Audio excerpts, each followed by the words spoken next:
I pushed open the door to my bedroom and stopped cold. Two men in paint-splattered overalls were brushing thick white strokes across my soft peach walls. My floral curtains were tossed in a heap on the floor. My dresser, the one I restored with my own hands, had been dragged to the center of the room and was now covered with cans of dripping paint. Manny, my 35-year-old son, leaned casually against the doorframe with his arms crossed, wearing a grin that made my stomach tighten. Beside him, Lauren scrolled through her phone with that satisfied little smirk she got whenever she felt victorious. The painters froze mid-stroke when they noticed me. The younger one looked at me like I'd just walked in on something I wasn't supposed to see. The sharp smell of fresh paint mixed with a rising heat in my chest. "What is going on here?" My voice came out thinner than I wanted. I had just returned from a 12-hour shift in the kitchen at the Cookery, a place where families celebrate their happiest moments, while I stand over boiling pots and sizzling pans. My back ached, my feet throbbed, but all of that faded under the shock in front of me. Lauren finally glanced up and flashed a sugary smile that never meant anything good. "Oh, Mama, you're home early. We're just making a few improvements before we move in." Just like that, casual, as if she were talking about the weather. Manny straightened and walked toward me with that confidence that used to intimidate me. "Mom, it's a surprise.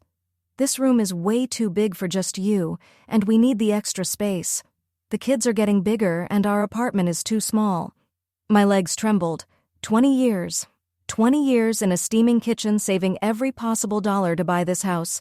20 years breathing grill smoke, dealing with impatient customers, scrubbing grease until my hands cracked, just so I could finally have a place that was mine. The older painter cleared his throat. "Ma'am, if there's an issue, we can stop and come back tomorrow." No, keep going," Lauren said with a flick of her hand as if she owned the house. "We've already paid. Might as well finish today." "Paid? With what?" I already knew. The money I lent them last month when Manny lost his job. The money I took from my savings after Lauren cried and begged me to help them with rent. Manny put a hand on my shoulder, but it felt like a weight pushing me down. "Mom, don't make this a big deal. It's just paint. And we talked to an architect. He said we can divide the house. You'll have your space, we'll have ours. Like one big happy family." Those words echoed hollow in my ears. I looked at my curtains thrown on the floor, curtains I sewed myself after saving tips for 3 weeks. I looked at the growing paint stain on my dresser, my treasure from a garage sale, restored over 2 full weekends. "And who decided all this?" I finally asked, my voice gaining strength. "When exactly did you plan the future of my house without a single word to me?" Lauren let out an exaggerated sigh and tucked her phone away. "Mama, don't be so dramatic. You always get like this when we try to do something nice. That color you had was so outdated anyway. The white will look perfect." "Perfect for who?" "I chose that peach color. I'd spent days comparing samples at the paint store. It reminded me of the sunsets I used to watch from the window of my tiny rented room back when owning a house was just a dream." The painters kept working, pretending not to hear us, though I felt their uneasy glances. Manny wandered around the room as if he were inspecting his new property. "See? It's already brighter. And once we bring our furniture, it'll really feel like home. Lauren found a beautiful bedroom set on sale." Their furniture. In my room. In my sanctuary, where every item had a story, every corner held a memory. Lauren opened my vanity drawer and wrinkled her nose at my perfumes and hand creams. "We can organize all this better. You don't need so many things, Mama. When people get older, it's good to simplify." Simplify. As if my belongings were clutter, as if my 67 years made me an inconvenience in my own home. Something inside me cracked not loudly, but deep and final. It wasn't just the paint covering my walls. It wasn't the furniture moved without my permission. It was the way they had already mapped out my life for me, as if I were a spare object to tuck away. That moment, standing in the middle of my own disappearing space, I knew everything was about to change. But before I tell you what happened next, you need to understand how I reached this point. My name is Fatima Jones.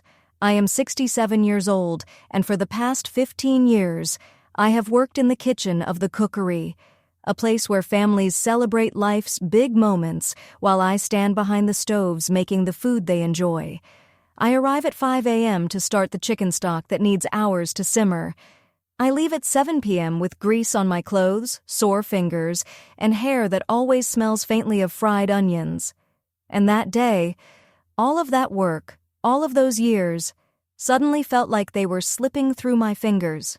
Before I started working at the cookery, I'd spent years in other restaurant kitchens, always behind the scenes, always invisible to the customers who enjoyed the meals I prepared.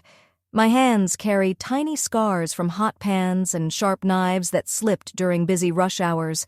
My nails, once painted a soft pink, are now kept short and plain because it's safer for handling food. I became a widow 12 years ago. Robert passed away suddenly one quiet Sunday afternoon while watching television. He was a good man, someone who worked tirelessly in a furniture factory and left me with far more loving memories than money in the bank. After his funeral, I stayed in the small apartment we had rented since our wedding day, $550 a month, to a landlord who raised the rent every year without fixing a single thing. Manny was a different person as a child. A shy, gentle boy who hugged me the moment I walked through the door after work. He used to help me fold the laundry while telling me about school. But everything shifted when he met Lauren. She entered his life like a whirlwind full of big dreams, grand plans, and expensive expectations. She talked about European vacations, shiny new cars, and houses in neighborhoods where important people lived. At first, I thought ambition was good. Robert had been simple and content, and I worried Manny might follow that same path of quiet acceptance. But I soon realized something. Lauren's dreams always came with a price, one that someone else had to cover. When they got married, I lent them $1,000 for the celebration. Money I had saved a few dollars at a time, hidden in a cookie tin because I never trusted banks. They promised they'd repay me in 6 months. That was 8 years ago. Then came the requests for hospital bills when their first child was born, then $100 for a used crib and stroller for the second baby. There was always an emergency, always another reason, always a promise to pay me back soon. I never asked for the money. A mother doesn't charge her child interest, I used to tell myself. But deep down, I knew the truth. My kindness had turned into their convenience. It was easier to ask me than to take on extra work or cut back on luxuries. Being in restaurant kitchens teaches you to be strong. When the chef shouts because a dish took 2 extra minutes. When servers blame you for a customer who wanted hotter soup. When your swollen feet are begging for rest but there are still 5 hours left in your shift, you learn one thing: no one will defend you unless you defend yourself. And you learn the real value of money. Every dollar they paid me was half an hour of standing in front of a burning hot grill or washing giant pots until my arms turned red. That's why I saved everything I could. A few dollars from extra holiday shifts, $50 bonuses when the restaurant hosted big events. Every little bit counted. I lived modestly. Secondhand clothes, simple meals cooked at home, entertainment limited to whatever was free on television. On Sundays, my only day off, I walked through the flea market, searching for useful bargains. That's where I found my beloved dresser for $30, the one now splattered with white paint. After Robert's death, loneliness became an unwelcome companion. I'd come home exhausted, and there was no one waiting with tea, no one asking how my day went. Weekends stretched endlessly. Manny visited now and then, but always with Lauren and the kids. Their visits felt more like inspections. They'd peek inside my refrigerator, comment on how small the apartment was, and hint that it might be time for me to think about moving into a senior living community. A senior living community. As if turning 67 somehow meant I couldn't make my own choices. As if working 40 hours a week in a commercial kitchen was something a fragile person could do. Lauren had a gift for making me feel outdated. She talked about phone apps I didn't know, trendy places she'd eaten at, and the important people she met through Manny's job. Every story ended with a condescending smile and a pat on my hand. Oh, Mama, what would you know about these modern things? But I did know things she didn't. I knew how to stretch a $1,200 monthly paycheck across 30 days. I knew how to remove tough stains from clothes, how to fix a broken appliance with patience and determination, how to work 12 hours straight without complaining, how to save money even when it seemed impossible. For years, I dreamed of owning a home. Not a fancy one, just a place where I could paint the walls any color I liked, where I could plant flowers, where I could invite coworkers over for coffee without asking a landlord for permission, a place that was truly mine. That dream became urgent when the new building owner announced renovations. We had 3 months to leave or accept a rent increase of $200. And for me, that extra $200 was the difference between living with a bit of dignity and counting every penny to survive. So I made a decision that would change everything. For 30 years, I had been quietly saving money more than Manny or Lauren ever knew about. Coins, small bills, overtime tips, hidden in places only I knew. Under the mattress, a plastic bag filled with $1 bills. In an empty coffee can at the back of the closet, extra weekend tips. Inside the hem of my best Sunday dress, $500 sewn into the lining. When I counted everything, I had $3,800, a small fortune for someone making $200 a week. Money earned through long days, quiet sacrifices, and careful discipline. Money that represented decades of choosing needs over wants. Money that represented hope. Every dollar I saved had a story behind it, a moment of sacrifice, a choice to live with less so I could dream of more. The day I finally decided to look for a house was a Tuesday morning. I woke up with a strange kind of determination, as if something inside me had finally opened its eyes after years of being asleep. I put on my best clothes, counted my money one last time, and set out to explore neighborhoods with homes I might actually afford. The first house I visited was in a quiet area about 40 minutes away by bus from the restaurant. It was small, 2 bedrooms, 1 bathroom, a narrow kitchen, and a backyard no bigger than a dining table. The outside paint was peeling, the windows needed fixing, and the front yard was more weeds than grass. But I loved it instantly. What captured my heart was the big window in the master bedroom. It faced east, perfect for watching the sunrise. The real estate agent, a young man in a pricey suit with a polished salesman smile, looked me up and down when I said I was interested. "Ma'am, this property is $35,000. Are you pre-approved for a mortgage?" "I don't need a loan," I told him. "I can pay in cash."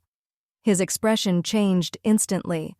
Suddenly, I wasn't an older woman browsing. I was a serious buyer. He proudly walked me through every corner of the house, talking about its features as if he were presenting a mansion. The kitchen can fit a small table. The bathroom was updated 5 years ago. The electrical work is in good shape. But my mind had already made its decision. That window, that sunrise, that feeling of owning a piece of peace. It was enough. For years I'd woken up in dim apartments where sunlight barely reached through neighboring buildings. But here I could drink my morning coffee while watching the sky change colors.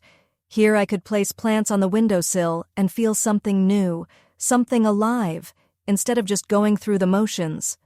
That afternoon I made an offer of $30,000.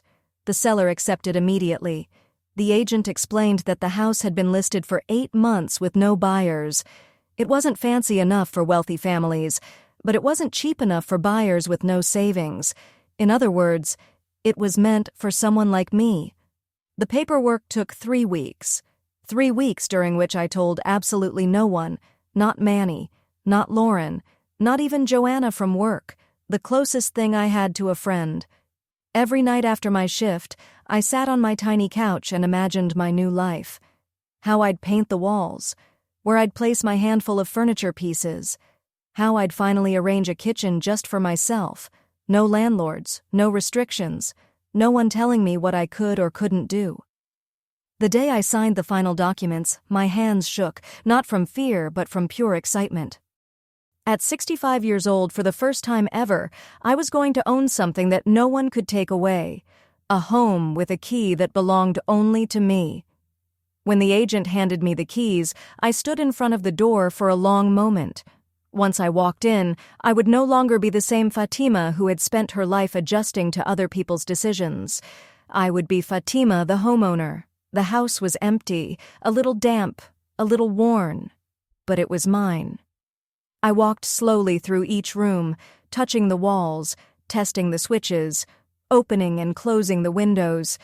In the master bedroom, I stood before the sunrise window and felt myself smile, truly smile, for the first time in months. That night, I slept on the floor, wrapped in a blanket I brought from my rented apartment. No furniture, no mattress.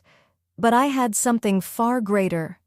The certainty that every inch of that place belonged to me. The trouble started when I told Manny and Lauren. I invited them to dinner that Sunday. I cooked chicken mole, their favorite dish, a recipe that takes 3 hours to prepare. I used my nicest plates. I wanted that night to be a celebration, a moment to share my joy with the only family I had. Manny arrived frustrated. He'd been fired the week before for repeated lateness and was upset about job interviews that weren't going well. Lauren walked in, complaining about traffic, the heat, and how difficult the kids had been. I waited until after dessert. "I have something important to tell you," I said, trying to keep my excitement steady. Lauren sighed loudly. "Oh, Mama, please don't get emotional tonight. We already have enough going on." "No, it's good news," I insisted. "I bought a house." The silence that followed felt heavy enough to press the air out of the room. Manny froze mid-bite. Lauren stared at me like I'd announced I was leaving for another planet. "You bought a house?" Manny finally asked. "Yes. A small place in St. Vincent. 2 bedrooms, a yard. It's perfect for me." Lauren sat up straight. "With what money? How did you get $30,000? "I've been saving for years," I explained calmly. "Money from work, tips, small amounts put aside." Lauren's expression shifted, surprise turning into something darker, something that looked like betrayal. "Mom, why didn't you say anything?" Manny asked. "We could have helped you find something nicer, something closer to the city." "I didn't need help," I said. "I already found what I wanted." Lauren stood abruptly, her chair scraping the floor. "This is unbelievable! We're struggling to pay rent, borrowing money for the kids, and you had thousands saved this whole time?" "They weren't hidden," I replied softly. "They were saved." "It's the same thing," she snapped. "Do you know how many times we needed help? How many times we borrowed from you when you had all that money?" Manny tried to calm her, but I saw agreement in his eyes. To them, my money was simply theirs. Something they believed would always be available. The idea that I could have my own dreams had never even crossed their minds. "And besides," Lauren continued sharply, "you're not that young anymore to live alone. What happens if you get sick? If you fall and no one is there to help?" "I'm perfectly fine," I answered. "I work 8 hours a day. I manage my own life." And for the first time in years, I meant it. "I don't need supervision." That's what I told them. But Lauren had already found the angle she would later use to justify everything that happened. "Mama, at your age, you have to be practical," she said calmly. "It would make much more sense if you sold that house and came to live with us. We could use the money to buy a bigger place where everyone fits comfortably." There it was. Not even 10 minutes had passed since I told them I'd accomplished something meaningful, and they were already imagining how to use it for themselves. Moving into my new home took 3 full weekends. I didn't have the money for movers, so I carried my belongings little by little on the public bus. Each trip, I lugged 2 big bags filled with clothes, books, and the small treasures I had collected over the years. The bus drivers began to recognize me, and some even helped lift the heavier bags. The hardest part was moving my small refrigerator and washing machine. For that, I asked Joe, Joanna's brother, who owned an old but dependable pickup truck. I paid him $50, money he needed more than I did, and helping him made me feel independent. Seeing my appliances inside my own kitchen made every dollar worth it. My first months in that house were some of the happiest of my life. Every morning, sunlight poured through my favorite window. I stayed in bed for a few minutes, just soaking in the silence, a silence that belonged entirely to me. No neighbors arguing through thin walls, no heavy footsteps above my head, no midnight music from someone else's apartment. After work, instead of stepping into a building that smelled like a mixture of other people's cooking, I came home to the fragrance of the scented candles I bought for myself, little gifts I rarely allowed before. I planted flowers in the front yard, purple petunias and white daisies I found on sale at the local nursery. I didn't know much about gardening, but I learned by watching tutorial videos at the public library on Sundays. My kitchen quickly became my favorite corner of the house. It was tiny but perfectly organized for me. Every pot had its place. Every knife sat exactly where I needed it. After years spent in chaotic restaurant kitchens, having a quiet and orderly cooking space felt like luxury. On weekends, I slowly improved the house using whatever money I had left after bills. I bought paint on clearance and coated the living room in a soft yellow that reminded me of my grandmother's kitchen. I painted the bathroom a mint green color I had spotted in a forgotten magazine at the restaurant. Each $12 can of paint changed the atmosphere of the entire room.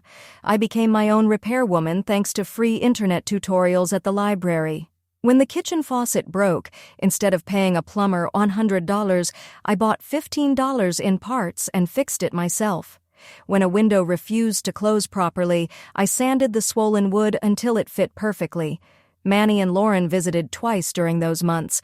Both times, they managed to bring dark clouds into my sunny new life. The first time was 3 weeks after I moved in. They arrived unannounced on a Saturday afternoon while I was planting red geraniums in the yard. "Mom, this neighborhood looks rough," Manny said the moment he stepped out of the car. "There are broken fences and some yards look abandoned." Lauren walked around inside with a pinched expression, brushing her fingers along the freshly painted walls as though she expected them to crumble. "This kitchen is tiny," she said sharply. "Where will you put everything when you have guests? And this bathroom? It needs a complete makeover. The tile is ancient." I loved my bathroom. Yes, the tile was from the 70s, but it was clean, intact, and shining. The towels I bought on sale matched the mint walls perfectly. Their second visit was worse. They arrived during a heavy rainstorm and discovered a small leak in the guest room ceiling. Instead of offering help, Lauren took it as an opportunity. "Mama, this house is falling apart. That stain will spread and ruin the wood. And these windows? They don't insulate anything. Your utility bills will be sky high." Manny chimed in, pretending concern. "Mom, this isn't a safe area for someone your age to live alone. Look at the broken windows down the street. And those abandoned cars. What if something happens? What if there are break-ins?" "Those risks exist everywhere," I answered. "And here, at least, this is my space." But their comments planted tiny seeds of doubt, seeds that grew every time I heard a strange noise at night, or saw a neighbor leave trash in their yard, or found another small thing in the house that needed repair. The repairs came often, but none were devastating. $20 to replace a pipe that started to drip, $5 in materials to fix the roof leak myself, $40 for an electrician to inspect an outlet that sparked once each expense stung, not because I lacked the money, but because it lowered the savings that had taken me years to collect. But even with the repairs, I saved much more by not paying rent. My monthly expenses dropped from $850 plus utilities to about $450 total. That extra $400 every month gave me a sense of security I'd never felt before. With it, I finally bought a few things I had long considered out of reach. A new television to replace Robert's old scratched one. A good set of sheets that didn't fall apart after a few washes. A small coffee maker so I could enjoy fresh coffee instead of instant. I even started inviting Joanna over for lunch on Sundays. She was also a widow, living with her older sister in a cramped apartment, and she treasured the quiet and comfort of my home. We cooked together, shared stories, talked about our aches, our jobs, and the shows we enjoyed. It was the first real friendship I'd had in years. One Sunday, while we dried the dishes, Joanna said something that struck me like lightning. "Oh, Fatima, your kids treat you like a walking piggy bank. Every time they need something, they know they can just break the glass and grab whatever they want." Her words hurt, because I knew they were true. For years, I convinced myself that Manny and Lauren's constant requests for money were real emergencies. The kids needed clothes. The car had broken down. They had unexpected bills. But with some distance and a home of my own, I started to see the pattern clearly. They never repaid the money I lent them. They never invited me to a meal to return the kindness I showed them countless times. They never brought me a small gift on my birthday or Mother's Day, but they always expected me to be generous on their celebrations. And soon I noticed something even more unsettling. Their visits became more frequent, and each time they came with new criticisms of my home and my decision to live independently. Lauren began making comments that sounded harmless at first, but carried a sharp edge. "Mama, my friend Rose told me her mom fell and couldn't get up for 3 hours. What would you do if something like that happened to you?" Rose was 85 years old, with balance issues. I was 67 and working 8 hours a day in a commercial kitchen. The comparison was absurd, but Lauren repeated it every single visit. Manny became more direct. "Mom, if you sold the house now, you could get at least $40,000. Prices have gone up. With that money, we could buy a bigger place and all live comfortably." All live comfortably. As if my comfort didn't matter unless it served theirs. But the real pressure began when Manny lost his second job in 6 months. After living in my house for 8 peaceful months, I decided to host a small celebration, a Sunday lunch for the people who mattered most in my life, a chance to show them what I had built. It wasn't a big event, just the people I loved. Joanna and her sister Lillian. Vincent, the electrician who had helped me with repairs and become a friend. My cousin Tatiana. And of course, Manny and Lauren with the kids. I spent 2 weeks getting everything ready. I scrubbed the house until every surface shined. I planted new flowers in the front yard. I even repaired a tiny crack in the exterior wall that had been annoying me since I moved in. I wanted everything to be perfect. I planned the menu with the same care I used for special events at the restaurant. Red chicken mole, which I began preparing the day before. Rice and beans cooked slowly over low heat. Handmade tortillas kneaded that very morning. And for dessert, my signature tres leches cake, I spent $10 on ingredients, more than I usually spent in 2 weeks, but it was worth every penny. I set the table with white tablecloths I had bought on sale, mismatched plates that somehow worked beautifully together, and fresh flowers from my garden in a $1 vase from a garage sale. It wasn't fancy like the photos Lauren liked to show from expensive restaurants, but it had something those tables could never have. It was all mine. Joanna and Lillian arrived first with a tray of homemade empanadas. Vincent came next, holding a bottle of affordable wine and a small bag with potted herbs for my garden. Tatiana arrived last, half an hour late, but glowing with joy, hugging me tightly. "Oh, cousin, this house is beautiful," she said as she walked from room to room. "I can't believe it's yours. Remember when we played house under Grandma's table? You always said you would have a home with a flower garden someday." Yes, I remembered. I remembered it so clearly, being 8 years old, helping Grandma water her plants, and dreaming of my own garden someday. It took almost 60 years, but I had done it. The food turned out perfect. The mole had just the right balance of sweet and spicy, the flavor I spent years perfecting. The rice was soft, the tortillas warm and tender. My guests ate with real appreciation, not out of politeness, but genuine enjoyment. Vincent took a bite and raised an eyebrow. "Fatima, this mole is better than my mom's, and that's almost impossible. I don't know how you do it, but your food always makes me remember why I became an electrician instead of a cook." Joanna lifted her glass of soda for a toast. "To Fatima," she said, "who proves it's never too late to fulfill a dream, and who reminds us that a determined woman can achieve anything." Everyone raised their glasses, everyone applauded, and I felt something warm fill my chest. My eyes watered. It was the first time in my entire life that anyone publicly recognized something I had achieved. At the restaurant, when I cooked banquets for 200 people, the chef received all the praise. At home, Robert had been a good man, but not someone who expressed admiration easily. This moment, this celebration, was completely new to me. Then Manny and Lauren arrived, 1 hour late. We had already finished the main course and were serving dessert when they walked in with quick apologies about traffic. They sat down in the seats I had saved for them, but their coldness immediately clashed with the warm atmosphere we had created. Lauren smiled politely, but her eyes were scanning everything, the tablecloths, the plates, the flower centerpiece, as if she were judging each detail. She touched the linens like she was checking their quality. She inspected the plates as though expecting flaws. She looked at the flowers from my garden as if they were too simple. Manny barely spoke.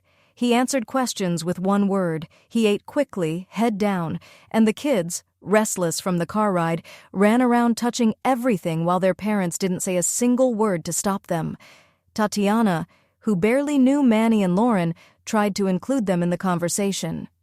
"You must be so proud of Fatima," she said warmly. "Not everyone has the determination to save so much and buy a home at 65. Lauren gave her polite smile, the one she used when she wanted to appear pleasant, even though annoyance flickered behind her eyes. "Yes, of course," she said, "although we really wish she had consulted us first. At her age, living alone can be dangerous." The comment dropped in the middle of the table like a heavy stone, instantly breaking the joyful atmosphere. Vincent frowned, setting down his glass. He had seen me repair faucets, replace parts, and handle tools with more confidence than many younger people. "Excuse me," he said, "but Fatima is one of the most independent people I know. She works harder than most people half her age." Lauren straightened in her chair, taking his words as a challenge. "Well, you don't know the whole story. We're her family. We know what's best for her." Joanna placed her fork down with a noticeable clack. "And what exactly is best for her, according to you?" she asked sharply. "That she lives somewhere she has support," Lauren answered. "Somewhere someone's around if something happens. This house is way out here, and the neighborhood isn't exactly ideal." Lillian, who had no patience for passive-aggressive nonsense, cut in immediately. "Fatima looks perfectly capable of running her own life," she said, "and this house looks great to me." Manny finally spoke, and what came out was worse than silence. "You don't understand the whole situation. My mom spent all her savings on this house, money she could have used for her future. If she gets sick or needs care, what is she going to pay with?" I felt my happiness dissolving like salt in boiling water. "I have health insurance," I said calmly, "and I have a job. I'm not helpless." But Lauren was just getting started. "Mama, don't take this the wrong way, but you're not in an age to be lifting heavy pots and standing on your feet all day. One of these days, you're going to get hurt. And then what are we supposed to do?" Vincent immediately stood, uncomfortable with how the conversation had twisted. "Fatima, thank you for the amazing meal and your hospitality," he said. "Everything was delicious, but I think I should head out." Tatiana rose too. Before leaving, she whispered in my ear, "Cousin, don't let anyone take what you worked so hard to build. This house is yours. Your life is yours." Joanna and Lillian followed. Joanna squeezed my hand tightly before stepping out. "If you need anything at all, call me. You're not alone."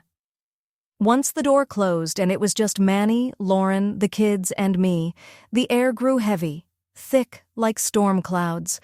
Lauren got up to wash the dishes. I hadn't asked her to, and from the way she banged plates and slammed the sponge, she clearly wasn't doing it out of kindness. "Mom, we need to talk," Manny said once the kids ran outside to play. I sat on my favorite couch, the one I'd bought through a small payment plan, and braced myself.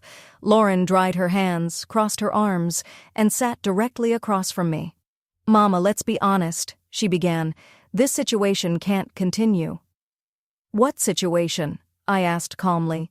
"You living alone," she replied, "spending money on a house that's way too big for you while we're struggling to make ends meet." There it was, the truth clear as daylight.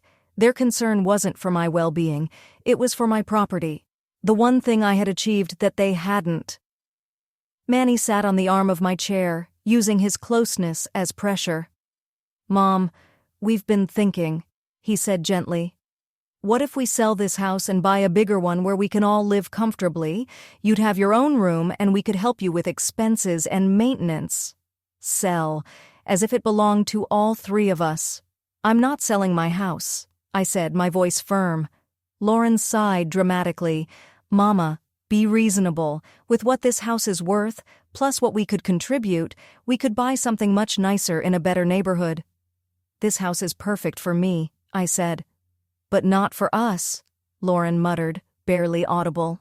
That night, after they left, I sat in my garden beneath the soft glow of my porch light. My celebration, the one I had dreamed about, had been ruined by the greed of the two people who were supposed to love me unconditionally. But I also learned something valuable. I had real friends, friends who respected my choices, friends who valued my independence. The conflict was only beginning. 3 weeks after that lunch, Manny lost his job at the insurance company. It was the third job he had been fired from in 2 years, always for the same reasons: lateness, absences, an unprofessional attitude, according to his supervisors. But Manny always had an explanation. His bosses were unfair, his co-workers were jealous, the world was against him. The call came on a Tuesday night. I had just gotten home from my shift and was soaking my swollen feet in warm salt water when the phone rang. His voice sounded desperate, like a child who'd broken something and needed his mother to fix it. "Mom, I got fired today," he said. "My boss said it was because I was late 3 times this month, but it's not fair. Traffic is impossible, and I've been having problems with the car." "What are you going to do now?" I asked, though I already knew where this was headed. "I don't know, Mom. Rent is due next week and I don't have anything. The kids need school supplies and Lauren says if we don't pay soon, we'll get kicked out of the apartment." I felt that familiar knot inside me, the same blend of guilt and resentment I always felt when Manny had money troubles. As a mother, I wanted to protect him. But as a woman who had worked her whole life to finally stand on solid ground, it hurt that at 35 he still expected me to rescue him. "Manny, you need to find a new job quickly," I said. "There are plenty of places hiring." "I know, Mom, but in the meantime, I need help. Can you lend me $800 for the rent? I'll pay you back as soon as I find a job." $800. $800. Almost 2 months of my house repairs and utility costs. Money I earned by waking at 5 a.m., working until 8 at night, burning my hands on hot pans, and coming home with an aching back. "Manny," I said softly, "I've already lent you a lot of money this year. You need to start managing your expenses better." "Mom, please," he begged. "It's an emergency. Do you want my kids to end up on the street?" There it was, the emotional pressure that had always worked on me. The guilt reserved for grandmothers who couldn't stand the idea of their grandchildren suffering because of their parents' decisions. But this time, standing in my home, surrounded by things I had bought with my own hands, my own labor, my own sacrifices, something inside me resisted. "Your children are not going to end up on the street," I said firmly. "You are going to solve your problems like the grown man you are." Silence stretched across the phone line. When Manny finally spoke again, his voice was different, colder, sharper. "Okay, Mom. I understand. I see what your priorities are now." "What does that mean?" I asked. "It means that ever since you bought that house, you've become selfish. Before, you always helped us. But now that you have your little palace, you've forgotten your family."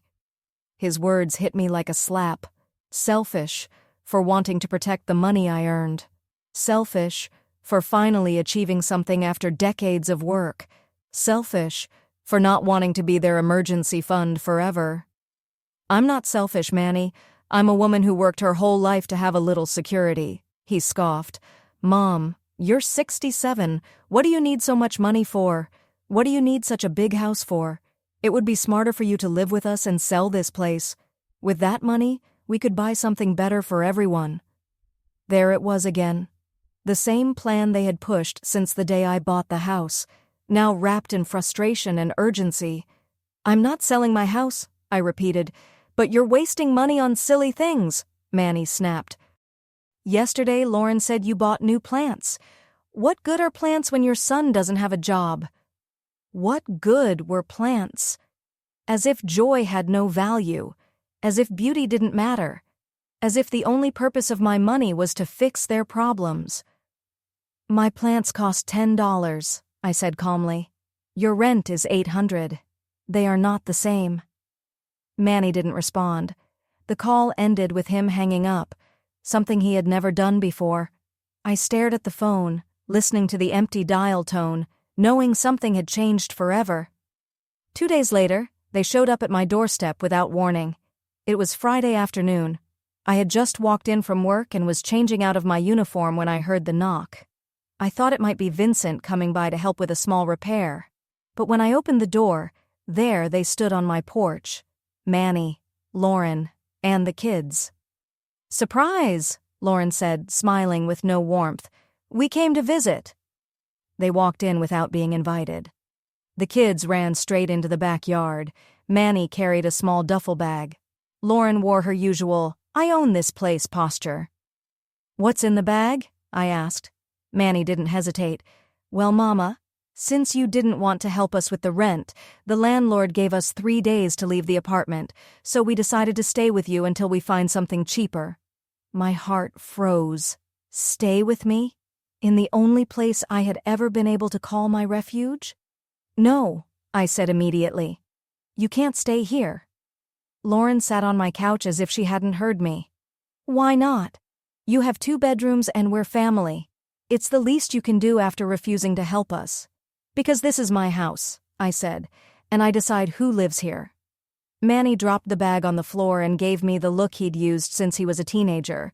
The look meant to guilt me into surrender. "Mom, are you really going to leave us on the street? Your own grandchildren?" "I'm not leaving you on the street," I answered calmly. "You made choices that brought you here. You can look for another apartment. Ask Lauren's family. You have options, many options, before moving into my home." Lauren stood abruptly. "Invading your space," she repeated mockingly.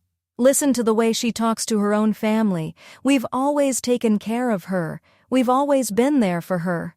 "When?" I asked quietly. "When have you taken care of me? When have you been there?" "Oh, Mama, don't exaggerate," Lauren scoffed. "Don't you remember when Manny bought you medicine when you had the flu last year?" One time. In 12 years of being widowed. One single time, and only because I had a fever so high I couldn't leave the house. "That doesn't justify taking over my home," I said firmly. Manny stepped closer, wearing the patronizing smile he knew I hated. "Mom, don't be dramatic. We're not taking over anything. We just need to stay for a few weeks while we find something permanent." A few weeks? That would become months. And months that would become years. I knew them too well. Once they settled inside my home, getting them out would be impossible. "No," I repeated. "You can't stay here, not even one night." Lauren's expression hardened instantly. "Fine, Mama, we get it. But don't forget this moment. When you're older and you need someone to take care of you, remember how you treated us today." "Are you threatening me?" I asked quietly. "I'm not threatening you," she replied coldly. "I'm telling you the truth. Family is supposed to help each other, but you only think about yourself." Thinking about myself, as if that were a crime, as if I hadn't spent 67 years putting everyone else first, my parents, my husband, my son, and now, finally, myself. They left that night, but not before Lauren delivered one final comment, a quiet little threat wrapped in a fake smile. "Mama, this house is too big for you, and this neighborhood isn't safe. One day you're going to need someone to take care of you.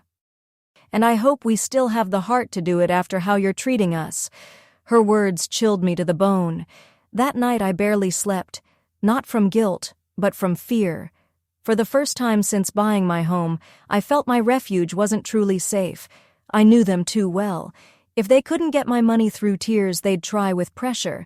If words didn't work, they'd look for another way. I got up several times to check the locks, hands shaking as I tested each one. This wasn't just a disagreement anymore, it was war. The first sign came on a Saturday morning. I was in the kitchen making coffee when I heard the unmistakable metallic melody of keys turning in my front door lock. Impossible. I had the only keys. The door opened. My heart pounded as I rushed into the living room, coffee cup in hand. And there stood Manny, smiling calmly, as if he had every right in the world to be inside my home. "Morning, Mom," he said casually. "I came early to talk." "How did you get in?" My voice cracked. "Oh," he answered with a shrug. "Lauren made a copy of your keys the last time we visited. She said it was for your safety in case something happened and we needed to get in." I froze. They had copied my keys, violated my privacy, entered my safe space without permission, as if it were nothing. "Give me those keys. Now." But Manny just sat on my couch, crossed his arms, and gave me that expression I hated, the one he used when he believed he was being patient with a difficult child. "Mom, don't overreact. The keys are for your safety. What if you fell and couldn't reach the door or had a medical emergency?" "I don't need anyone to have keys to my house," I snapped. "This is my private property." He stood and began walking around the living room as if he were inspecting a house he had just purchased. "Well, that's actually what I came to talk about," he said. "Lauren and I think it's time to make some changes around here." "What kind of changes?" I asked, my stomach sinking. "This house has potential," he said confidently, "but it needs to be modernized. The guest room can be the kids' room. The living room is big enough to split into a play area. And your bedroom? Well, it's too big for one person. My bedroom, my sanctuary, my floral curtains, my peach-colored walls, my sunrise window." "You are not touching my bedroom," I said. "Mom, be logical," he replied. "There are 4 of us and 1 of you. Space should be distributed according to each family's needs." Each family. As if he and I were equals in ownership, as if my home belonged to him. "This conversation is over," I said. "I want you to leave. Now." Instead of standing up, he leaned back further into the couch, settling in. "I'm not leaving," he said calmly. "Lauren and the kids will be here in an hour with some of our things. We've decided we're going to stay here while we look for something bigger for all of us. I'm calling the police." He laughed, a cold laugh. "And what will you say?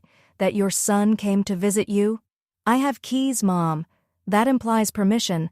I'm not doing anything illegal." He was right. He had prepared this.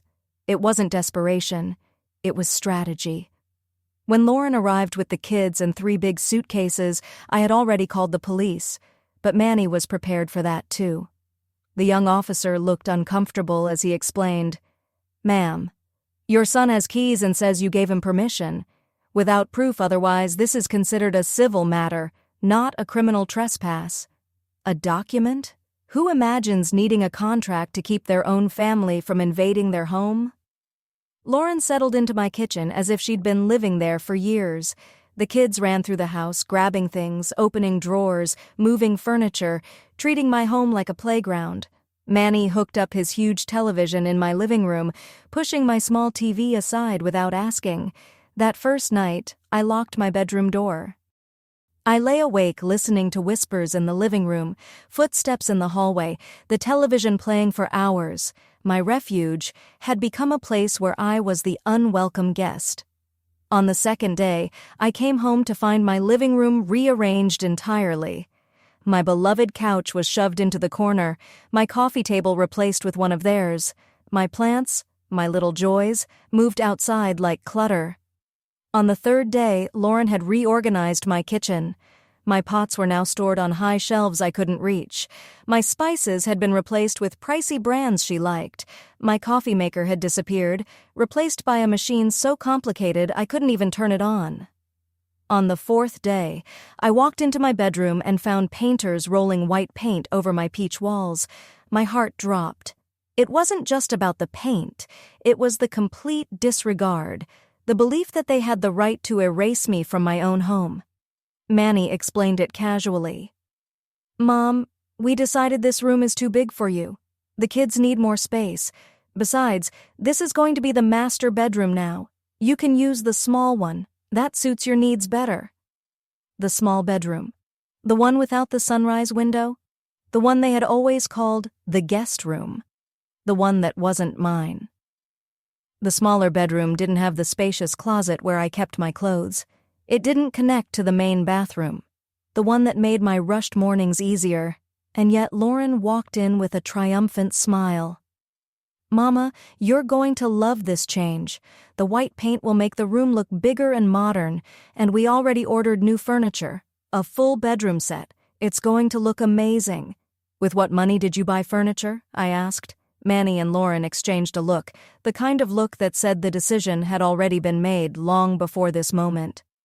"Well," Manny began, "since we're all living here now, it made sense to use part of your savings for improvements that benefit the whole family." My savings, my emergency fund, my last layer of protection. Somehow, in the chaos of those 4 days, they had found where I kept my money, and without hesitation, they had decided it belonged to them. "How much did you take?" I whispered. "Just $2,000, Lauren answered casually. "For the bedroom set and a few upgrades around the house. Don't worry, it's an investment. When we sell the house, it'll be worth a lot more." When we sell the house, not if, not one day, not maybe. They had already decided my future without me. That night, after seeing strangers paint over my sanctuary, after realizing they had taken my money, after watching them claim my house as theirs, something inside me hardened. I was done. Sitting in the room they had forced onto me, I took out my phone. First I called Vincent and asked for the name of the lawyer who helped him when he bought his own home. Then I called the bank to report unauthorized access to my accounts, and finally, I found the number of a locksmith who offered emergency service. If they wanted a war, they were about to get one. They had no idea who they were dealing with. I was a woman who had survived decades in unforgiving kitchens where raised voices and intimidation were normal, a woman who had learned to protect herself in places where respect wasn't given freely. A woman who understood that sometimes you have to fight for what's yours, even if the opponent is your own flesh and blood.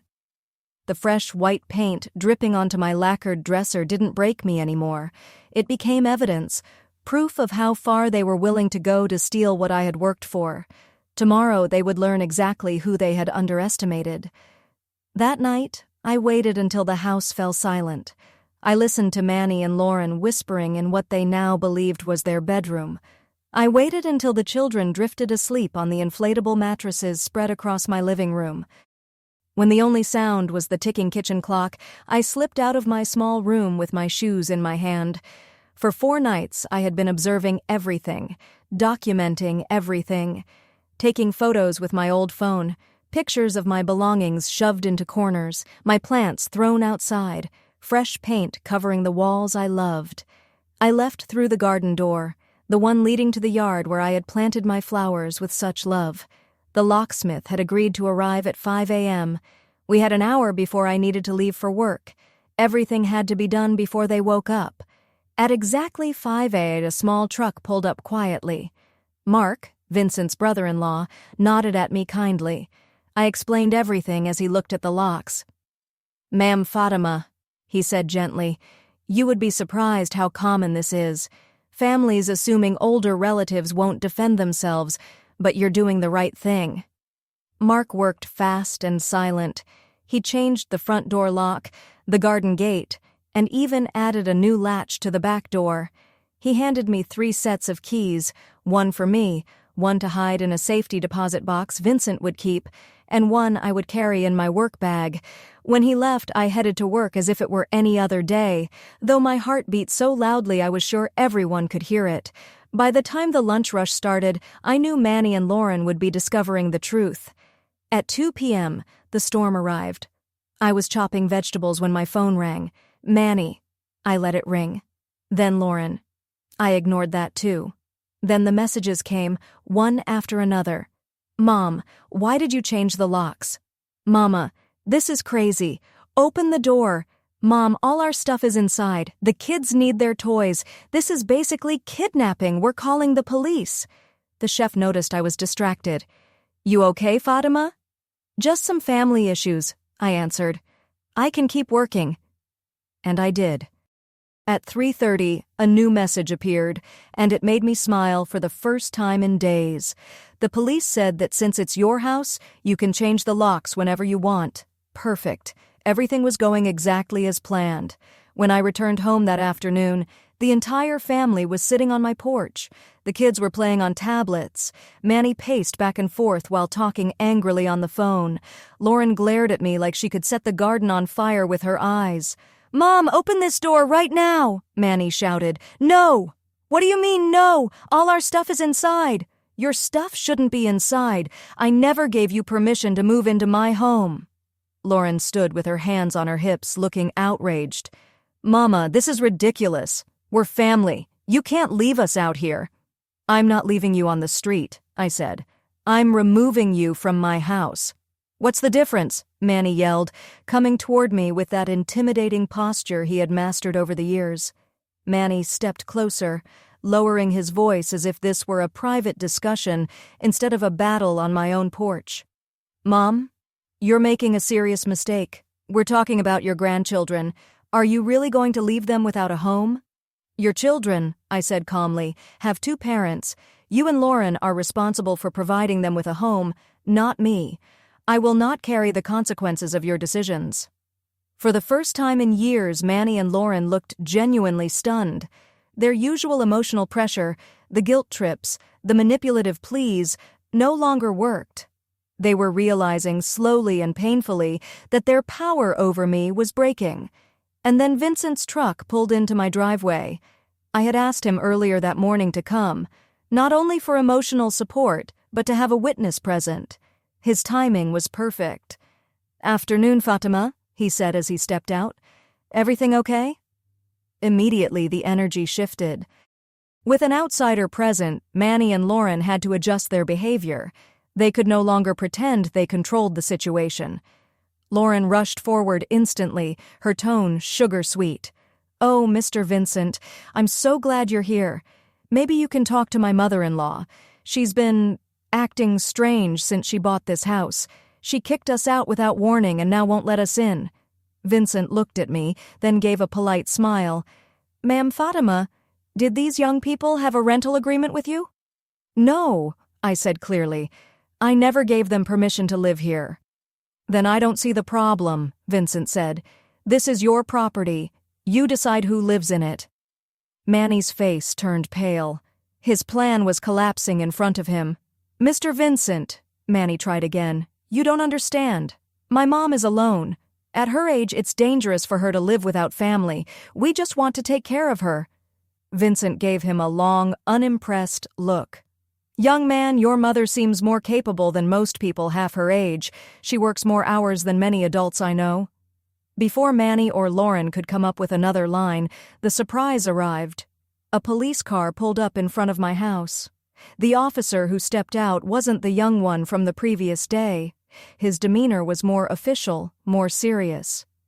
"Officer, thank you for coming," I said as I walked toward him.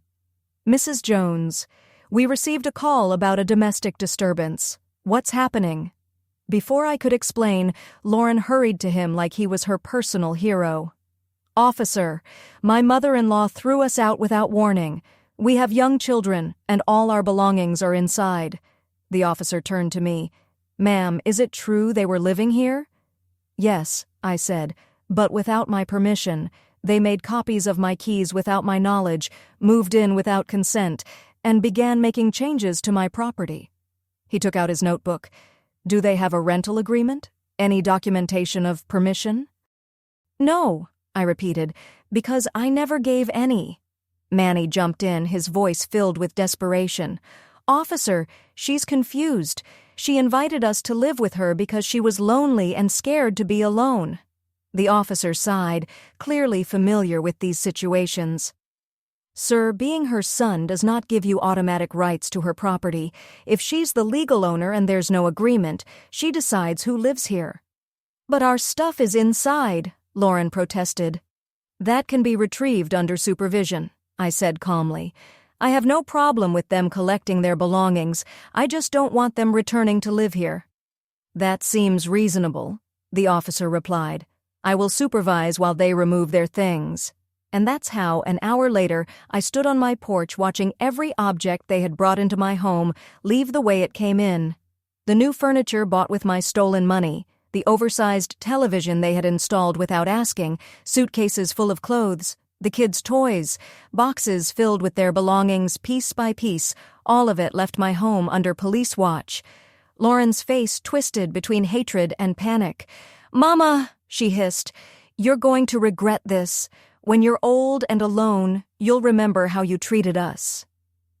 "I am already old," I said quietly, "and I prefer to be alone than in bad company." Manny tried one last time. "Mom, are you really choosing a house over your family?" "I'm not choosing a house," I answered. "I'm choosing my dignity over abuse." They left that night, but I knew it wasn't over. I knew Manny and Lauren well enough to understand they would try something else, something worse. And they did. The revenge came the next morning.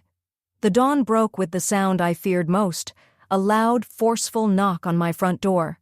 It was 6:30 a.m. I was tying the apron over my uniform when I heard commanding voices outside. "Police! Open the door, please!" My heart dropped. These weren't the same officers as before. They spoke with authority, the kind that meant trouble. I slipped on my robe, hands trembling, and opened the door. 2 officers stood there holding a search warrant. "Mrs. Jones," one said, "we received a complaint that you are illegally retaining belongings that do not belong to you." "What belongings?" I asked. They stepped inside without waiting. One officer unfolded a sheet of paper, a long list. "According to the report," he said, "you have furniture, cash, and important documents belonging to Manny Jones and Lauren Smith." And behind them walked Manny and Lauren, both wearing satisfied smiles, Lauren holding a folder carefully prepared, almost like she had spent weeks putting it together. "Officer," I started, "they moved in without my permission. I have none of their belongings." Manny stepped forward with the sympathetic attitude of someone pretending to be a victim. "Officer, my mom is confused. She asked us to live with her because she felt lonely and unsafe. We brought our furniture, our clothes, and we even contributed money for improvements." "That's not true," I said immediately. Lauren opened her folder with theatrical precision. "Officer, here are receipts for the furniture we bought for the house." She held up papers.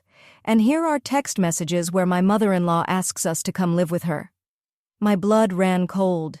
Text messages I had never sent, receipts for furniture bought with my stolen money. They had fabricated evidence, and now they were using it against me. The officer examined the documents Lauren handed him. "Mrs. Jones," he said, frowning, "these messages appear to be from your phone number. In one of them you literally say, 'Manny, come live with me. This house is too big for me alone.'" "I never sent those messages," I said firmly. "I don't know how they created them, but I never wrote that." Manny stepped forward with a voice full of concern that sounded rehearsed. "Officer, my mom has been acting strange lately. She forgets things. She says she didn't do things she clearly did. We're worried about her mental health." There it was, their new tactic.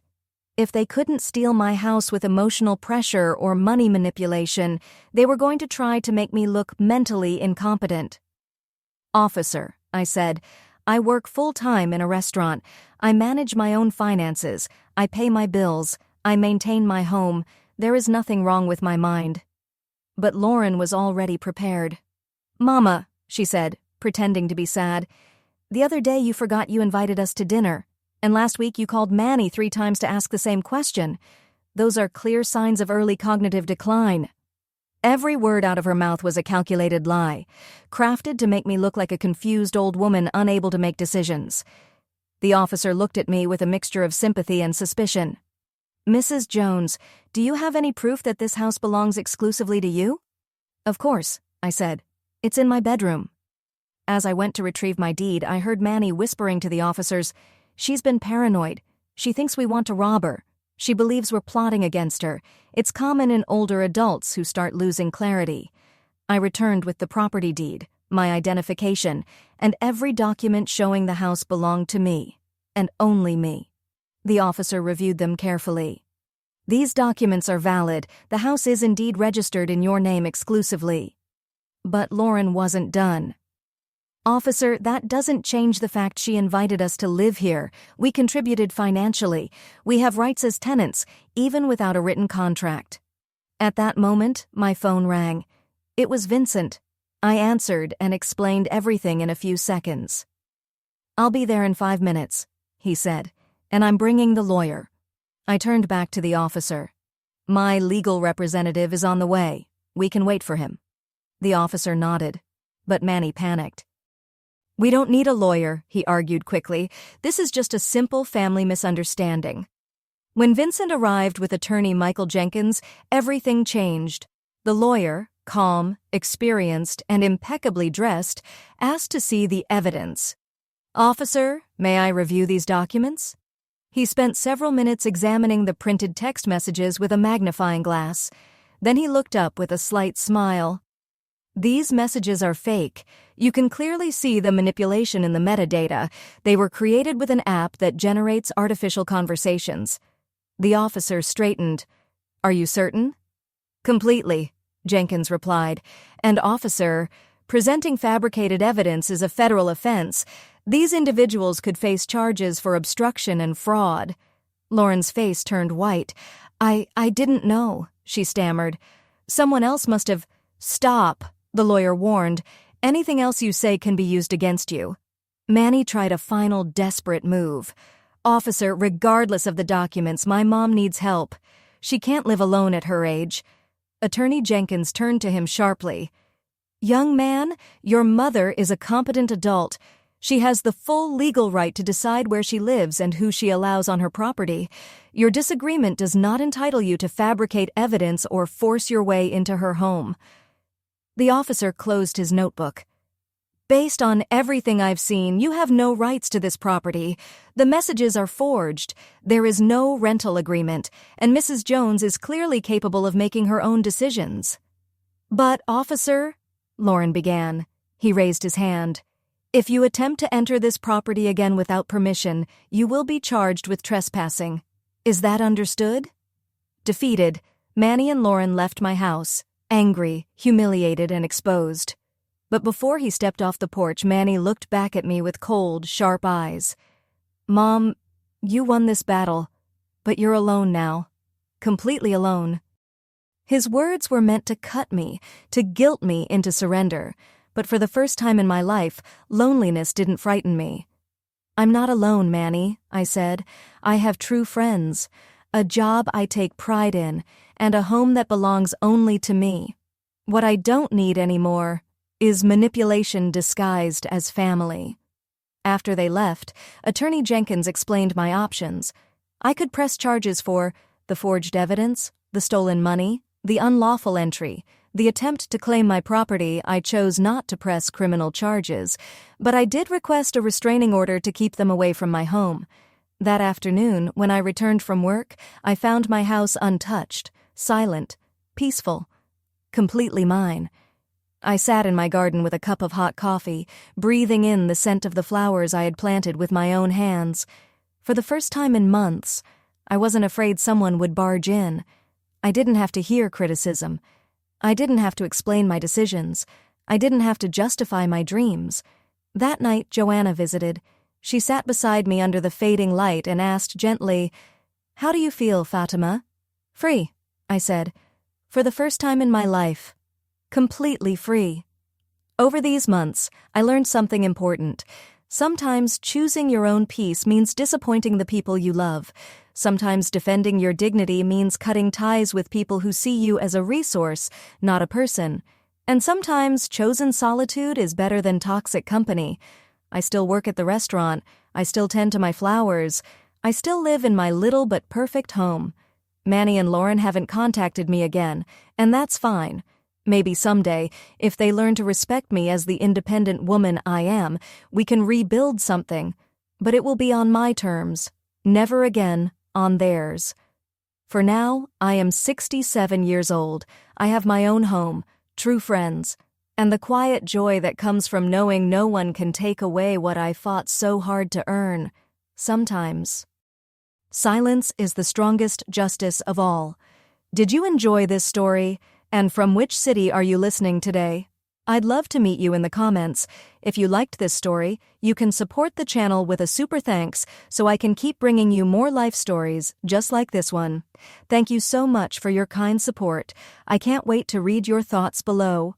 On the screen, you'll see 2 more stories that I highly recommend. There's so much more waiting for you on the channel. Don't forget to subscribe. See you in the next life story. With love and respect.